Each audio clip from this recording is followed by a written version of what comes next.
चतर कमाए बलमुआ बंगाल में, फंसिया न कोनो तू मोहिनी के जाल में। चतर कमाए बलमुआ बंगाल में, फंसिया न कोनो तू मोहिनी के जाल में। पड़िया न कोनो सवतिया के चाल में, दिलवा ले जाए राजा रुमाल में, दिलवा ले जाए राजा रुमाल में।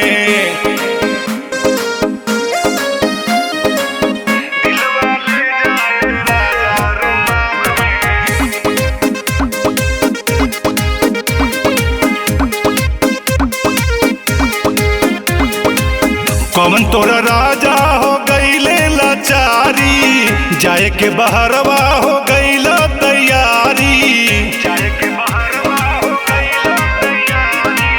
गवन के भइल नहीं दिन दुई चारी, मिटल नहीं हरदी के जर्दी हमारी। सोच सोच जियरा परल बा जंजाल में, दिलवा ले जाए राजा रुमाल में, दिलवा ले जाए राजा रुमाल में।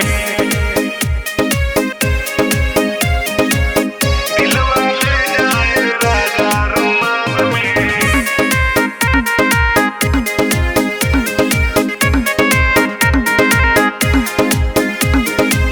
जाए से पहले राजा खा हमर क्रिया, कवन गुजरिया से मिलई हना नजरिया।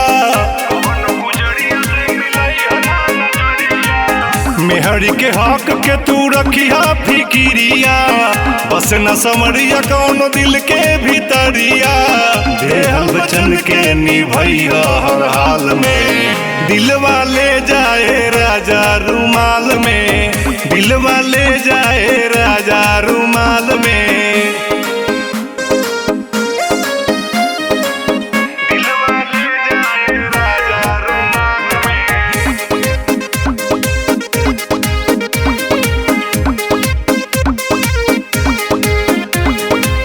छोड़ी के भवनमा जब जइबा सजनमा, एको क्षण लागी नहीं पिया मोर मनवा।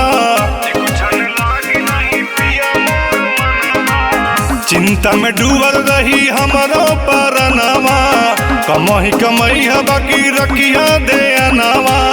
राजा राजकुमार जनी पड़ी बवाल में, दिलवा ले जाए राजा रुमाल में, दिलवा ले जाए राजा रुमाल में।